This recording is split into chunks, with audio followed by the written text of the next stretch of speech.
ओम नमो भगवते वासुदेवाय हरे। कार्तिक मास महात्म्य कथा 5।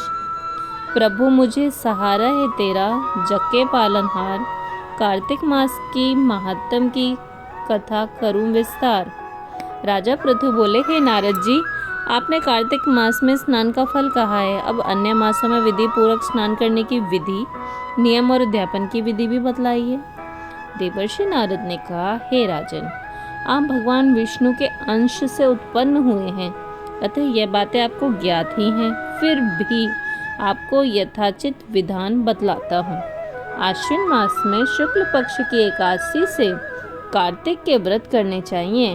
ब्रह्म मुहूर्त में उठकर जल का पात्र लेकर गांव से बाहर पूर्व तथा उत्तर दिशा में जाना चाहिए। इसके बाद जो मनुष्य मुख शुद्धि नहीं करता, उसे किसी भी मंत्र का फल नहीं मिलता।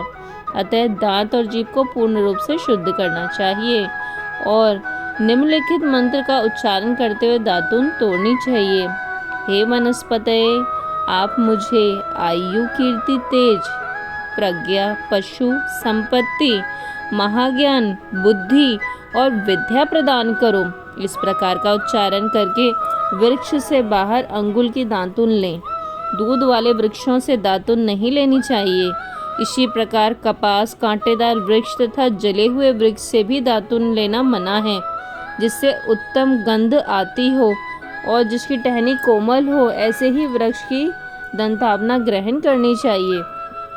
प्रतिपदा, अमावस्या, नवमी, छठी, रविवार को चंद्र तथा सूर्य ग्रहण में दातून नहीं करनी चाहिए। तत्पश्चात भली भांति स्नान करके फूल माला, चंदन और पान आदि की पूजा सामग्री लेकर प्रसन्नचित्त व भक्ति पूर्वक शिवालय में जाकर सभी देवताओं देवियों की अर्घ्य, आचमनी आदि वस्तुओं से पृथक पृथक पूजा करके प्रार्थना एवं प्रणाम करना चाहिए। फिर भक्तों के स्वर में स्वर मिलाकर श्री हरि का कीर्तन करना चाहिए। मंदिर में जो गायक भगवान हरि का कीर्तन करने आए हों, उनका माला, चंदन, तांबूल आदि से पूजन करना चाहिए, क्योंकि देवालयों में भगवान विष्णु को अपनी तपस्या, योग और दान द्वारा प्रसन्न करते थे। परंतु कलयुग में भगवत गुणगान को ही भगवान श्री हरि को प्रसन्न करने का एकमात्र साधन माना गया है।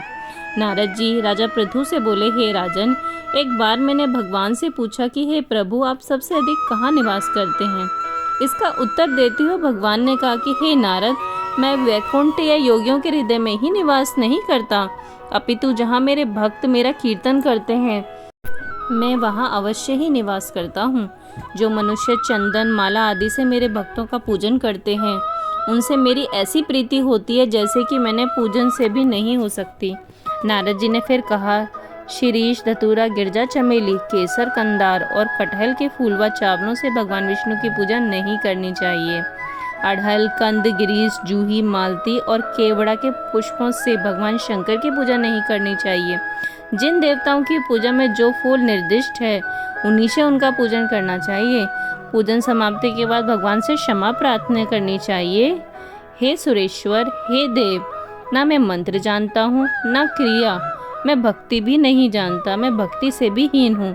मैंने जो भी कुछ आपकी पूजा की है, उसे पूरा करो। ऐसी प्रार्थना करने के पश्चात साष्टांग प्रणाम करके उनकी भगवत कीर्तन करना चाहिए। श्री हरि की कथा सुननी चाहिए और प्रसाद ग्रहण करना चाहिए।